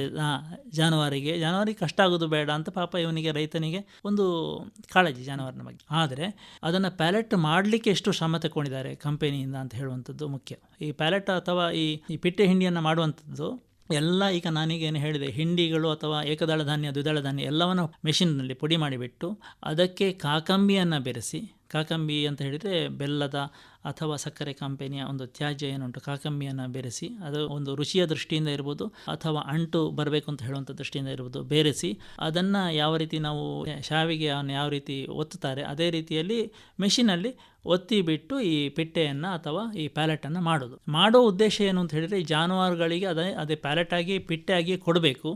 ಜಾನುವಾರುಗಳು ಅದನ್ನು ಜಗಿದು ನುಂಗಬೇಕು. ಯಾಕೆ ಅಂತ ಹೇಳಿದರೆ ಜಗದು ನುಂಗುವಾಗ ಜಾಸ್ತಿ ಜೊಲ್ಲು ರಸ ಉತ್ಪತ್ತಿ ಆಗ್ತದೆ. ಜೊಲ್ಲು ರಸ ಉತ್ಪತ್ತಿಯಾಗಿ ಬಿಟ್ಟು ಹೊಟ್ಟೆಗೆ ಸೇರ್ತದೆ. ಜೀರ್ಣಾಂಗ ವ್ಯೂಹದಲ್ಲಿ ಜೀರ್ಣ ಅಂತ ಹೇಳುವಂಥದ್ದು ಬಾಯಿಯಿಂದಲೇ ಬಾಯಿಯಿಂದ ಶುರು ಆಗೋದು. ಒಂದು ಹಲ್ಲಿನಲ್ಲಿ ಜಗಿಯುವ ಮೂಲಕ ಜೀರ್ಣ ಶುರು ಆಗ್ತದೆ. ಎರಡನೇದಾಗಿ ಜೊಲ್ಲಿನಲ್ಲಿರುವಂಥ ಲಾರಾರಸದಲ್ಲಿ ಯಥೇಚ್ಛವಾಗಿ ಕಿಣ್ವಗಳು ಇರ್ತದೆ ಮತ್ತು ಅದೊಂದು ಬಫರಿಂಗ್ ಏಜೆಂಟ್ ಅಂದರೆ ಹೊಟ್ಟೆಯಲ್ಲಿ ಅಸಿಡಿಟಿ ಆಗದ ಹಾಗೆ ಜೀರ್ಣಕ್ಕೆ ಹೆಚ್ಚು ಸಹಕಾರಿ ಆಗುವಂಥ ಅಂಶಗಳು ಅದರಲ್ಲಿರ್ತದೆ. ಆ ದೃಷ್ಟಿಯಿಂದ ಜೊಲ್ಲು ಉತ್ಪತ್ತಿ ಆಗುವಂಥದ್ದು. ಈ ಜೊಲ್ಲು ಹೆಚ್ಚು ಹೊಟ್ಟೆಗೆ ಸೇರಬೇಕು ಅಂತ ಹೇಳುವಂಥ ಉದ್ದೇಶದಿಂದ ಪಿಟ್ಟೆಯನ್ನು ಅಥವಾ ಪ್ಯಾಲೆಟನ್ನು ತಯಾರು ಮಾಡ್ತಾರೆ. ಅದನ್ನು ಜಗದೇ ನುಂಗಬೇಕು, ಅಥವಾ ಮನೆಯಲ್ಲಿ ಮಾಡಿಕೊಡುವಂಥ ಪಶು ಆಹಾರ ಆದರೆ ಆದಷ್ಟು ಅದನ್ನು ಹುಡಿಯಾಗಿ ಕೊಡಬೇಕು. ಹುಡಿಯಾಗಿ ಆದಾಗ ನೆಕ್ಕಿ ಜೇಗದು ನಿಧಾನಕ್ಕೆ ಅದು ತಿಂದಾಗ ಹೆಚ್ಚು ಜೀರ್ಣ ಬರ್ತದೆ, ಹೆಚ್ಚು ಅಲ್ಲಿರುವಂಥ ಸತ್ವಗಳು ಶರೀರಕ್ಕೆ ಪೋಷಣೆಗೆ ಸಿಗ್ತದೆ. ಇದರ ಜೊತೆಗೆ ಈಗ ಬೇಸಿಗೆ ಕಾಲ ಆದ್ರಿಂದ ಅದು ಒಂದು ರೀತಿಯಲ್ಲಿ ಎಲ್ಲರಿಗೂ ಕೂಡ ಸಂಕಷ್ಟ, ಮನುಷ್ಯರಿಗೂ ಕೂಡ ಹಾಗೆ ಜಾನುವಾರುಗಳು ಕೂಡ ಈ ಬೇಸಿಗೆಯಿಂದ ತೊಂದರೆಗಳು ಬರುವಂಥದ್ದುಂಟಾ, ಹೇಗೆ? ಹೌದು, ಖಂಡಿತ. ಇದು ಹೀಟ್ ಸ್ಟ್ರೆಸ್ ಅಂತ ಅಥವಾ ಈ ಶಾಖದ ಒತ್ತಡ ಅಂತ ಹೇಳುವಂಥದ್ದು ನಮಗೆ ಯಾವ ರೀತಿ ಬಿಸಿಲಲ್ಲಿ ಹೋಗುವಾಗ ಕಷ್ಟ ಆಗ್ತದೆ ಅದೇ ರೀತಿ ಜಾನುವಾರುಗಳಿಗೆ ಕೂಡ ಆಗ್ತದೆ, ಅಥವಾ ನಮಗಿಂತ ಹೆಚ್ಚೇ ಆಗ್ತದೆ ಅಂತೇಳಿ ಹೇಳ್ಬೋದು. ಒಂದು ಸಣ್ಣ ಕರುಗಳಲ್ಲಿ ಕೂಡ ಅದನ್ನು ನಾವು ಕಾಣಬಹುದು. ಸಾಮಾನ್ಯ ಈ ಏಪ್ರಿಲು, ಮೇ, ಜೂನ್, ಈಗ ಈ ಮಳೆಗಾಲದ ಸರಿಯಾದಂಥ ಮಳೆಗಾಲ ಶುರುವಾಗ ಅಲ್ಲಿವರೆಗೆ ಈ ಸಂದರ್ಭದಲ್ಲಿ ಹುಟ್ಟಿದಂಥ ಕರುಗಳಿಗೆ ಸಾಮಾನ್ಯ ಒಂದು 4-5 ದಿವಸ ಆಗುವಾಗ ಬೆಳಿಗ್ಗೆ 9 ಗಂಟೆಯ ಮೇಲೆ ಎದುಸಿರು ಬಿಡಲಿಕ್ಕೆ ಶುರುವಾಗ್ತದೆ. ಮಧ್ಯಾಹ್ನ ಸ್ವಲ್ಪ ಜಾಸ್ತಿ ಆಗ್ತದೆ, ಸಾಯಂಕಾಲ ಇನ್ನಷ್ಟು ಜಾಸ್ತಿ ಆಗ್ತದೆ, ರಾತ್ರಿ 8 ಗಂಟೆ ಹೊತ್ತಿಗೆಲ್ಲ ಆಗುವಾಗ ಕರು ಅಡ್ಡ ಬಿದ್ದು ಬಾಯಿ ತೆರೆದು ನಾಲಿಗೆ ಹೊರಗೆ ಹಾಕಿ ಸೆಂಕುವಷ್ಟು ಕೆಲವು ಕರುಗಳಿಗೆ, ಎಲ್ಲ ಕರುಗಳಿಗೆ ಜನರಲೈಸ್ ಆಗಿ ಮಾಡಿ ಹೇಳುವಂಥದ್ದಲ್ಲ, ಕೆಲವು ಕರುಗಳಿಗೆ ಅಷ್ಟು ಶಾಖದ ಒತ್ತಡ ಆಗ್ತದೆ. ಇದಕ್ಕೆ ಏನು ಕಾರಣ ಅಂತ ಹೇಳಿದರೆ, ಈ ಸಣ್ಣ ಕರುಗಳಿಗೆ ಈ ನಮ್ಮ ವಾತಾವರಣಕ್ಕೆ, ಅಂದರೆ ಎಲ್ಲ ಬಿಸಿ ರಕ್ತ ಪ್ರಾಣಿಗಳು ವಾತಾವರಣದ ಉಷ್ಣಾಂಶ ಏರುವಾಗ ದೇಹದ ಉಷ್ಣಾಂಶವನ್ನು ಹತೋಟಿಯಲ್ಲಿ ಇಟ್ಕೊಳ್ಳುವಂಥ ಒಂದು ಹೈಪೋಥಾಲಮಸ್ ಅಂತ ಹೇಳುವಂಥ ಒಂದು ಭಾಗ ಮೆದುಳಿನಲ್ಲಿ ಇನ್ನೂ ಬೆಳವಣಿಗೆ ಆಗಬೇಕಷ್ಟೇ ಅಂತ 10-20 ದಿವಸವರೆಗೆ ತೆಕ್ಕೊಳ್ತದೆ. ಅಲ್ಲಿವರೆಗೆ ನಾವು ಸ್ವಲ್ಪ ಇದು ಶಾಖದ ಒತ್ತಡ ಕರುಗಳಿಗೆ ತಾಗದ ಹಾಗೆ ನಾವು ನೋಡಿಕೊಳ್ಬೇಕು. ಹೇಗೆ ಅಂತ ಹೇಳಿದರೆ, ಒಂದು ತಂಪಾದ ವಾತಾವರಣವನ್ನು ಕೊಡುವಂಥದ್ದು. ನಾನು ಆಗ ಶುರುವಿನಲ್ಲಿ ಹೇಳಿದಾಗೆ ನಮ್ಮ ಹಟ್ಟಿ ಒಂದು 4 ಕಂಬದಲ್ಲಿ ಒಂದು ಛಾವಣಿ ಇದ್ದರೆ ಸಾಕಾಗ್ತದೆ, ಬಿಸಿಲು ಮಳೆಯಿಂದ ರಕ್ಷಣೆಗೋಸ್ಕರ. ಮತ್ತು ಬೇರೆ ನಾಯಿ, ಬೆಕ್ಕು ಇತ್ಯಾದಿಗಳು ಹಟ್ಟಿಯ ಒಳಗೆ ಬಾರದಾಗೆ ಒಂದು 2 ಫೀಟಿನಷ್ಟು ಸುತ್ತಲೂ ಗೋಡೆ ಇದ್ದರೆ ಅಷ್ಟು ಸಾಕಾಗ್ತದೆ ಹಟ್ಟಿಯ ಮಟ್ಟಿಗೆ. ಅಷ್ಟು ಇದ್ದರೆ ಯಥೇಚ್ಛವಾಗಿ ಗಾಳಿ ಹಟ್ಟಿಯ ಒಳಗೆ ಬರ್ತಾ ಇರ್ತದೆ. ಒಂದು ಈ ಹೀಟ್ ಸ್ಟ್ರೆಸ್ಸಿಗೆ ಅಥವಾ ಶಾಖದ ಒತ್ತಡ ಜಾಸ್ತಿ ಆದಂತಹ ಕರುಗಳಿಗೆ ಒಂದು ಹೆಚ್ಚಿನ ಗಾಳಿ ಒದಗಿಸುವಂಥದ್ದು. ಬೇಕಾದರೆ ಫ್ಯಾನಿನ ಸಹಾಯವನ್ನು ತಗೊಳ್ಳುವಂಥದ್ದು, ಸೀಲಿಂಗ್ ಫ್ಯಾನ್ ಇರ್ಬೋದು, ಅಥವಾ ಸೀಲಿಂಗ್ ಫ್ಯಾನ್ನ ವ್ಯವಸ್ಥೆ ಇಲ್ಲದಿದ್ದಲ್ಲಿ ಟೇಬಲ್ ಫ್ಯಾನನ್ನು ಕರು ಇರುವಲ್ಲಿಗೆ ಕೊಂಡೋಗುವಂಥದ್ದು, ಅಥವಾ ಫ್ಯಾನ್ ಇರುವಲ್ಲಿಗೆ ಕರುವನ್ನು ಕೊಂಡೋಗುವಂಥದ್ದು, ಯಾವುದು ಆಗ್ತದೆ ಮಾಡುವಂಥದ್ದು. ಎರಡನೇದಾಗಿ ಏನು ಅಂತ ಹೇಳಿದರೆ, ಈ ಒದ್ದೆ ಒಂದು ಬಟ್ಟೆ ಅಥವಾ ಒಂದು ಗೋಣಿ ಚೀಲವನ್ನು ಒದ್ದೆ ಮಾಡಿಬಿಟ್ಟು ಕರುವಿನ ಮೇಲೆ ಹಾಕುವಂಥದ್ದು, ಅಥವಾ ನೀರನ್ನೇ ಸ್ವಲ್ಪ ಹಾಕುವಂಥದ್ದು. ಹಟ್ಟಿಯಲ್ಲಿ ತುಂಬ ನೀರು ತುಂಬಿ ಪಸೆ ಇದ್ದಾಗ ಅಥವಾ ತೇವಾಂಶ ಜಾಸ್ತಿ ಉಂಟು ಅಂತ ಹೇಳಿದರೆ ಹೆಚ್ಚಿನ ನೀರು ಕೊಟ್ಟಾಗ ಮತ್ತಷ್ಟು ಈ ಹೀಟ್ ಸ್ಟ್ರೆಸ್ಸಿನ ಎಫೆಕ್ಟ್ ಜಾಸ್ತಿ ಆಗ್ತದೆ ಅಥವಾ ತೊಂದರೆ ಜಾಸ್ತಿ ಆಗ್ತದೆ. ಹಟ್ಟಿಯೆಲ್ಲ ಡ್ರೈ ಇದ್ದರೆ ಅಥವಾ ತುಂಬ ಒಣ ಅಂಶ ಉಂಟು ಅಂತ ಹೇಳಿ ಆದರೆ ಆವಾಗ ಈ ಕರುವಿಗೆ ನೀರು ಹಾಕಿದರೆ ಪ್ರಯೋಜನ ಆಗ್ತದೆ. ತಂಪಾದಂಥ ಪ್ರದೇಶದಲ್ಲಿ ಕರುವನ್ನು ಕಟ್ಟೋದು ಇದರಿಂದ ತುಂಬ ಸಹಾಯ ಆಗ್ತದೆ. ಬರೀ ಕರುಗಳಿಗೆ ಅಂತ ಹೇಳಿ ಅಲ್ಲ, ಬೆಳೆದ ಜಾನುವಾರುಗಳಿಗೆ ಕೂಡ ಈ ಶಾಖದ ಒಂದು ಒತ್ತಡದ ತೊಂದರೆಗಳು ನಮಗೆ ಕಾಣ್ತದೆ. ಏನು ತೊಂದರೆಗಳಿರ್ತವೆ? ಬೆಳೆದಂತಹ ಜಾನುವಾರುಗಳಲ್ಲಿ ಅದು ಗಬ್ಬದ ಜಾನುವಾರುಗಳು, ಗಬ್ಬದಕ್ಕಿಂತ ಜಾಸ್ತಿಯಾಗಿ ಹೆಚ್ಚಾಗಿ ಹಾಲು ಕರೆಯುವಂಥ ಜಾನುವಾರುಗಳಲ್ಲಿ ಅಥವಾ ಗಬ್ಬ ಮತ್ತು ಹಾಲು ಕರೆಯುವಂಥದ್ದು ಎರಡೂ ಇರುವಂತಹ ಜಾನುವಾರುಗಳಲ್ಲಿ ಜಾಸ್ತಿ ಇರುವಂಥದ್ದು. ಯಾಕಂತ ಹೇಳಿದರೆ ಈ BMR ಅಂತ ಹೇಳುವಂಥದ್ದು ಅಥವಾ ಬೇಸಲ್ ಮೆಟಬಾಲಿಕ್ ರೇಟ್ ಅಂತ ಹೇಳ್ತೇವೆ, ಅಥವಾ ಚಯಾಪಚಯ ಪ್ರಕ್ರಿಯೆ ಶರೀರದಲ್ಲಿ ಆಗುವಾಗ ಹೆಚ್ಚಿನ ಒಂದು ಶಾಖದ ಉತ್ಪತ್ತಿ ಆಗ್ತದೆ ಶರೀರದಲ್ಲಿ. ಈ ಶಾಖವನ್ನು ಸರಿಯಾಗಿ ವಾತಾವರಣಕ್ಕೆ ಅದು ಬಿಟ್ಟು ಕೊಡಬೇಕಾಗ್ತದೆ ಅಥವಾ ಹೋಗಬೇಕಾಗ್ತದೆ ವಾತಾವರಣಕ್ಕೆ. ಇಲ್ಲದಿದ್ದರೆ ಬಾಡಿ ಟೆಂಪ್ರೇಚರ್ ಅಥವಾ ದೇಹದ ಉಷ್ಣಾಂಶ ಹೆಚ್ಚಾದಾಗ ಜಾನುವಾರುಗಳಿಗೆ ಅದನ್ನು ತಡ್ಕೊಳ್ಳೋದು ಕಷ್ಟ ಆಗ್ತದೆ. ಬಾಯಿ ಒಡೆದು ಬಾಯಿಯ ಮೂಲಕ ತುಂಬ ಎದುಸಿರು ಬಿಡ್ತವೆ, ನಾಲಿಗೆಯನ್ನು ಹೊರಗೆ ಹಾಕಿ ಉಸಿರು ಬಿಡ್ತವೆ, ಮೂಗಿನಲ್ಲಿ ಸೋರ್ಬೋದು, ಮೂಗಿನಲ್ಲಿ ಮತ್ತು ಬಾಯಿಯಿಂದ ಜೊಲ್ಲು ಸೋರ್ಬೋದು, ಮತ್ತು ಇಳುವರಿ ಕಮ್ಮಿ ಆಗ್ತದೆ. ಇನ್ನೂ ಹೆಚ್ಚಿನ ತೊಂದರೆಗಳು ಕೆಲವು ಸಲ ಹೀಟ್ ಸ್ಟ್ರೋಕು ಆಗ್ತದೆ, ಅಡ್ಡ ಬೀಳುವಂಥದ್ದು, ಏಳಲಿಕ್ಕೆ ಕಷ್ಟ ಆಗುವಂಥದ್ದು, ಇಂಥದ್ದು ಆಗ್ಬೋದು. ಬಹಳ ಕಡಿಮೆ ಪ್ರಮಾಣದಲ್ಲಿ ಆಗುವಂಥದ್ದು. ಆದರೆ ಸಾಮಾನ್ಯಕ್ಕೆ ಏನು ಅಂತ ಹೇಳಿದರೆ, ಇಷ್ಟು ಆದಾಗ ಬಾಯಿಗೆ ಒಡೆದು ಸೆಂಕ್ಲಿಕ್ಕೆ ಶುರು ಮಾಡಿ ಜೊಲ್ಲು ಸುರಿಸಿಕೊಂಡು ಮೂಗಲ್ಲಿ ಶುರು ಮಾಡಿದಾಗ ಸಾಮಾನ್ಯಕ್ಕೆ ರೈತರು ಏನಾದರೂ ಒಂದು ಮುಂಜಾಗ್ರತಾ ಕ್ರಮ ಅಥವಾ ಅದಕ್ಕೆ ವೈದ್ಯರನ್ನು ಇರಲಿ ಅಥವಾ ಅದು ಸಬ್ಜೆಕ್ಟ್ ಎಕ್ಸ್ಪರ್ಟ್ಗಳು ಅಥವಾ ಆ ವಿಷಯದಲ್ಲಿ ನುರಿತವರು ಯಾರಿದ್ದಾರೆ ಅವರ ಮಾರ್ಗದರ್ಶನ ತೆಕ್ಕೊಂಡು ಸಾಮಾನ್ಯಕ್ಕೆ ಹತೋಟಿ ಕ್ರಮವನ್ನು ತೆಕ್ಕೊಳ್ತಾರೆ. ಆ ಮೂಲಕ ಶಮನ ಸಾಮಾನ್ಯಕ್ಕೆ ಆಗ್ತದೆ. ಆದರೆ ಈ ಶಾಖದ ಒತ್ತಡ ಜಾಸ್ತಿಯಾಗಿ ಆಗದೇ ಇರುವಂಥ ಒಂದು ವ್ಯವಸ್ಥೆಯನ್ನು ನಾವು ರೂಢಿಸಿಕೊಳ್ಳುವಂಥದ್ದು ಬಹಳ ಒಳ್ಳೆಯದು. ಹೇಗೆ ಅದು? ಒಂದನೇದಾಗಿ ಶಾಖದ ಎಫೆಕ್ಟು ಜಾನುವಾರುಗಳಿಗೆ ಜಾಸ್ತಿ ಬೀಳದ ಹಾಗೆ ಮಾಡುವಂಥದ್ದು. ನಾವೀಗ ಆಧುನಿಕ ಕ್ರಮದಲ್ಲಿ ಈಗ ಹಟ್ಟಿಯನ್ನು ಕಟ್ಟುವಾಗ, ಕೊಟ್ಟಿಗೆ ಕಟ್ಟುವಾಗ ಸಾಮಾನ್ಯಕ್ಕೆ ಸುಲಭದಲ್ಲಿ ಆಗ್ತದೆ ಮತ್ತು ಕಾಸ್ಟ್ ಎಫೆಕ್ಟಿವ್ ಅಥವಾ ಕಡಿಮೆ ವೆಚ್ಚದಲ್ಲಿ ಆಗ್ತದೆ ಅಂತ ಹೇಳ್ಕೊಂಡು ಶೀಟನ್ನು ಹಾಕ್ತೇವೆ. ಅದು ಒಂದು ಕಬ್ಬಿಣದ ಶೀಟ್ ಇರ್ಬೋದು ಅಥವಾ ನಮ್ಮ ಆಸ್ಬೆಸ್ಟಾಸ್ ಶೀಟ್ ಇರ್ಬೋದು. ಶೀಟ್ ನೆರಳನ್ನು ಖಂಡಿತವಾಗಿ ಒದಗಿಸ್ತದೆ, ಆದರೆ ಅದರೊಟ್ಟಿಗೆ ಉಚಿತವಾಗಿ ಬಿಸಿಯನ್ನು ಕೂಡ ಒದಗಿಸ್ತದೆ. ಹೇಗೆ ಅಂತ ಹೇಳಿದರೆ, ಬಿಸಿಲಿಗೆ ಅದು ಶೀಟ್ ಬಿಸಿ ಆದಾಗ ಅದರ ಕೆಳಗಿನ ಗಾಳಿ ನಾವು ಹಟ್ಟಿಯಲ್ಲಿ ನಿಂತಾಗಲೂ ಕೂಡ ನಮಗೆ ಒಂದು ನಮೂನೆ ಉರಿಯ ಬೆಂಕಿ ಹತ್ತಿರ ನಿಂತಹ ಒಂದು ಅನುಭವನ ನಮಗೆ ಕೊಡುವಷ್ಟು ಕೂಡ ಬಿಸಿಯ ರೇಡಿಯೇಷನ್ನ ಮುಖಾಂತರ ಅದು ಶಾಖವನ್ನು ಕೆಳಗೆ ಬಿಟ್ಟು ಕೊಡ್ತದೆ. ಅದಕ್ಕೆ ಈ ಶೀಟ್ ಬಿಸಿಯಾಗದ ಹಾಗೆ ನಾವು ಮಾಡಬೇಕು. ಶೀಟ್ ಬಿಸಿಯಾಗದೆ ಮಾಡಬೇಕು ಅಂತ ಹೇಳಿದರೆ ಶೀಟನ್ನು ಮೇಲಿನಿಂದ ಕವರ್ ಮಾಡಬೇಕು ಅಂತ ಕೆಲವರು ಏನು ಮಾಡ್ತಾರೆ ಅಂತ ಹೇಳಿದರೆ, ಈ ಶೀಟಿಗೆ ಅಡಿಯಿಂದ ಅದು ಬಿಸಿ ಕೆಳಗೆ ಬರಬಾರ್ದು ಅಂತ ಹೇಳಿಕೊಂಡು ಶೇಡ್ ನೆಟ್ಟನ್ನು ಅಡಿಯಿಂದ ಕಟ್ಟಿಬಿಡ್ತಾರೆ. ಖಂಡಿತವಾಗಿಯೂ ತಪ್ಪು ಅಂತ ಹೇಳಿದರೆ ತಪ್ಪು ಅಂತ ಹೇಳಿ ಎಲ್ಲ ಉಪಯೋಗ ಇಲ್ಲ. ಕಟ್ಟಿದ್ದರಿಂದಾಗಿ ಶೇಡ್ ನೆಟ್ಟನ್ನು ಅಡಿಯಿಂದ ಕಟ್ಟಿದರೆ ಏನಾಗ್ತದೆ ಅಂದರೆ, ಇದು ಗಾಳಿಯೇ ಬಿಸಿ ಆಗುವಾಗ ಶೇಡ್ ನೆಟ್ ಕೂಡ ಸ್ವಲ್ಪ ಮಟ್ಟಿಗೆ ಬಿಸಿ ಆಗ್ತದೆ ಮತ್ತು ಕೆಳಗಿರುವ ಗಾಳಿಯೆಲ್ಲ ಬಿಸಿ ಆಗ್ತದೆ. ನಿಜವಾಗಿ ಏನು ಮಾಡಬೇಕು ಅಂತ ಹೇಳಿದರೆ, ಒಂದು ಶೇಡ್ ನೆಟ್ ಕಟ್ಟೋದಿದ್ದರೆ ಮಾಡಿನಿಂದ ಮೇಲೆ ಕಟ್ಟಬೇಕು, ಮಾಡಿಗೆ ನೆರಳಾಗುವಾಗ ಕಟ್ಟಬೇಕು, ಶೀಟಿಗೆ ಬಿಸಿ ಆಗದ ಹಾಗೆ. ಅಲ್ಲದಿದ್ದರೆ ಸೋಗೆ ಅಥವಾ ಮಡಲು ಏನಾದರೂ ಮೇಲೆ ಅಥವಾ ಬೈಹುಲ್ಲು ಏನಾದರೂ ಈ ಶೀಟಿನಿಂದ ಮೇಲೆ ಹಾಕಬೇಕು. ಮತ್ತು ಸಾಧ್ಯ ಇದ್ದರೆ ಸ್ವಲ್ಪ ಮಟ್ಟಿಗೆ ಅದರಲ್ಲಿ ಮೈಕ್ರೋಜೆಟ್ಗಳನ್ನು ಅಥವಾ ಸಣ್ಣ ಮಟ್ಟಿಗೆ ನೀರಿಗೆ ಸ್ಪ್ರಿಂಕಲ್ ಮಾಡುವ ಹಾಗೆ ಅಥವಾ ನೀರಿನ ತುಂತುರು ಹಾಗೆ ನೀರು ಮಾಡಿನ ಮೇಲೆ ಬೀಳುವ ಹಾಗೆ ಏನಾದರೂ ವ್ಯವಸ್ಥೆ ಮಾಡಿದರೆ ಈ ನೀರಿನ ಪಸೆ ಆರುವ ಮೂಲಕ ಬಿಸಿಲಿಗೆ ಇದು ಛಾವಣಿ ತಂಪಾಗ್ತದೆ. ತನ್ಮೂಲಕ ಈ ಒಳಗೆ ಹಟ್ಟಿಯ ಒಳಗೆ ಹೀಟ್ ಕಮ್ಮಿ ಆಗ್ತದೆ. ಮತ್ತು ಫ್ಯಾನ್ ಹಾಕ್ಬೋದು. ಮತ್ತು ಎಲ್ಲದಕ್ಕಿಂತ ಮುಖ್ಯವಾಗಿ ಬೇಕಾದ್ದು ಅಂತ ಹೇಳಿದರೆ, ಹಟ್ಟಿಯ 4 ಕಡೆಯ ಗೋಡೆ ಕವರ್ ಆಗಿರದೇ ಇರಬೇಕಾದ ಮುಖ್ಯ. ಮತ್ತು ಹಟ್ಟಿಯ ಒಳಗೆ ಆದಷ್ಟು ಬಿಸಿಲು ಬೀಳದ ಹಾಗೆ ನೋಡಿಕೊಳ್ಬೇಕು. ಏನು ಜಾನುವಾರು ಕೊಠಡಿ ಅಥವಾ ಕೊಟ್ಟಿಗೆ ಏನುಂಟು, ಈ ಹಟ್ಟಿಯ ಒಳಗೆ ಹೆಚ್ಚು ಪಸೆ ನಿಲ್ಲದ ಹಾಗೆ. ಯಾಕಂತ ಹೇಳಿದರೆ ತೇವಾಂಶ ಹೆಚ್ಚಿದ್ದ ಕೂಡಲೇ ಈ ಶಾಖದ ಒಂದು ಎಫೆಕ್ಟ್ ಅಥವಾ ಒಂದು ಪರಿಣಾಮ ಮಲ್ಟಿಪ್ಲೈ ಆಗ್ತದೆ ಅಥವಾ ದ್ವಿಗುಣ ಆಗ್ತದೆ. ಹಾಗಾಗಿ ತೇವಾಂಶ ಕಡಿಮೆ ಇರುವ ಹಾಗೆ, ಆದಷ್ಟು ಒಣ ನೆಲ ಇರುವ ಹಾಗೆ ನೋಡಿಕೊಳ್ಬೇಕು. ಜಾನುವಾರನ್ನು ದಿನಕ್ಕೆ 1 ಸಲ ಅಥವಾ 2 ಸಲ ತೊಳೆಯುವಂಥದ್ದು ಮತ್ತು ಬಾಕಿ ಸಮಯದಲ್ಲಿ ಹಟ್ಟಿಯಲ್ಲಿ ಪಸೆ ಇಲ್ಲದಾಗೆ, ತೇವಾಂಶ ಇಲ್ಲದಾಗೆ ನೋಡುವಂಥದ್ದು. 3ನೇದಾಗಿ ಜಾನುವಾರನ್ನ ಸ್ವಲ್ಪ ಓಡಾಡಲಿಕ್ಕೆ ಹೊರಗೆ ಬಿಡುವಂಥದ್ದು ಸ್ವಲ್ಪ ಬಹಳ ಒಳ್ಳೆಯದು. 1 ಒತ್ತಡವನ್ನು ನಿಭಾಯಿಸುವಂಥ ದೃಷ್ಟಿಯಿಂದ, 2 ಹಾಲಿನ ಗುಣಮಟ್ಟ ಸುಧಾರಿಸುವಂಥ ದೃಷ್ಟಿಯಿಂದ ಮತ್ತು ಜಾನುವಾರು ಆರೋಗ್ಯದ ದೃಷ್ಟಿಯಿಂದ, ಅದು ಗೊರಸಿನ ಆರೋಗ್ಯ ಇರ್ಬೋದು ಅಥವಾ ಒಟ್ಟಾರೆಯಾಗಿ ಜಾನುವಾರಿನ ಆರೋಗ್ಯ ಇರ್ಬೋದು, ಎಲ್ಲ ದೃಷ್ಟಿಯಿಂದ ಕೂಡ ಹೊರಗೆ ಬಿಡುವಂಥದ್ದು ಬಹಳ ಬಹಳ ಮುಖ್ಯ. ಪಸೆ ನಿಂತ ಕೂಡಲೇ, ತೇವಾಂಶ ನಿಂತ ಕೂಡಲೇ ಒಂದು ಈಗಾಗಲೇ ಹೇಳಿದಾಗೆ ಶಾಖದ ಒತ್ತಡವೂ ಒಂದು, ಮತ್ತು 2ನೇದಾಗಿ ಅವಳಿನ ಜಾನುವಾರಿನ ಏನು ಗೊರಸು ಏನು ಉಂಟು ಈ ಕಾಲಿನಲ್ಲಿ, ಅದರ ಗೊರಸಿನ ಆರೋಗ್ಯಕ್ಕೂ ಕೂಡ ಅಷ್ಟು ಒಳ್ಳೆಯದಲ್ಲ. ಯಾಕಂತ ಹೇಳಿದರೆ ಗೊರಸು ಮೆತ್ತನೆ ಆದಾಗ ಅದರ ಸವೆತ ಜಾಸ್ತಿ ಇರ್ತದೆ ಮತ್ತು ಈ ಗೊರಸಿನ ಮಧ್ಯದಲ್ಲಿ ನೀರಿನ ಅಂಶ ಅಥವಾ ಪಸೆ ಅಥವಾ ತೇವಾಂಶ ನಿಂತ ಕೂಡಲೇ ಅದರಲ್ಲಿ ಫಂಗಲ್ ಇನ್ಫೆಕ್ಷನ್ ಅಂತ ಏನು ಹೇಳ್ತೇವೆ, ಕಾಲು ನೋವು ಬರುವಂಥ ಸಾಧ್ಯತೆಗಳು ಜಾಸ್ತಿ ಇರ್ತದೆ. ಈ ಜಾನುವಾರುಗಳಿಗೆ ಶಾಖದ ಒತ್ತಡವನ್ನು ನಿಭಾಯಿಸಲಿಕ್ಕೆ ಯಥೇಚ್ಛವಾಗಿ ನೀರು ಆಗಾಗ ಕುಡಿಲಿಕ್ಕೆ ಸಿಗಬೇಕು. ಯಾಕೆಂತ ಹೇಳಿದರೆ ಜಾನುವಾರುಗಳು ಬೆವರುದು ಕಡಿಮೆ ಆದರೂ ಕೂಡ ನೀರು ಈ ಶಾಖದ ಏನು ಇದು ಬಾಡಿ ಟೆಂಪ್ರೇಚರ್ ಅಥವಾ ದೇಹದ ಉಷ್ಣಾಂಶ ಏನುಂಟು ಅದನ್ನು ಹತೋಟಿಯಲ್ಲಿ ಇಟ್ಕೊಳ್ಳಿಕ್ಕೆ ಬಹಳ ಮುಖ್ಯವಾದಂಥ ಒಂದು ಅಂಶ. ಅದೇ ರೀತಿಯಲ್ಲಿ ಬೇಸಿಗೆಯಲ್ಲಿ ಸ್ಟ್ರೆಸ್ ಜಾಸ್ತಿ ಇದ್ದಾಗ, ಸ್ವಲ್ಪ ಮಟ್ಟಿಗೆ ಸೇಂಕ್ಲಿಕ್ಕೆಲ್ಲ ಶುರು ಮಾಡಿದಾಗ ಒಂದು ಹೆಚ್ಚು ಗಾಳಿಯ ಸಂಚಾರ ಇರುವಾಗೆ ನೋಡಿಕೊಳ್ಳುವಂಥದ್ದು ಮತ್ತು ಹೆಚ್ಚಿನ ಮಟ್ಟಿನಲ್ಲಿ ಎಲೆಕ್ಟ್ರೋಲೈಟ್ಸ್ ಸಿಗುವ ಹಾಗೆ, ಅಂದರೆ ಲವಣ ಮಿಶ್ರಣವನ್ನು ಸರಿಯಾಗಿ ಕೊಡುವಂಥದ್ದು, ಸರಿಯಾದ ಪ್ರಮಾಣದಲ್ಲಿ ಮರೆಯದೆ ಕೊಡುವಂಥದ್ದನ್ನು ಮಾಡುವ ಮೂಲಕ ಈ ಶಾಖದ ಒತ್ತಡ ತುಂಬ ಕಡಿಮೆ ಆಗುವ ಹಾಗೆ ಮಾಡ್ಬೋದು. ಒಳ್ಳೆಯದು ಸರ್. ಮುಖ್ಯವಾಗಿ ಈ ಜಾನುವಾರುಗಳ ಸಾಕಣೆ ಮತ್ತು ಈ ಬೇಸಿಗೆ ಕಾಲದಲ್ಲಿ ಅವುಗಳ ನಿರ್ವಹಣೆಯ ಬಗ್ಗೆ ಮಾಹಿತಿಯನ್ನು ನೀಡಿದ್ದೀರಿ. ಧನ್ಯವಾದಗಳು ಸರ್. ನಮಸ್ಕಾರ. ನಮಸ್ಕಾರ.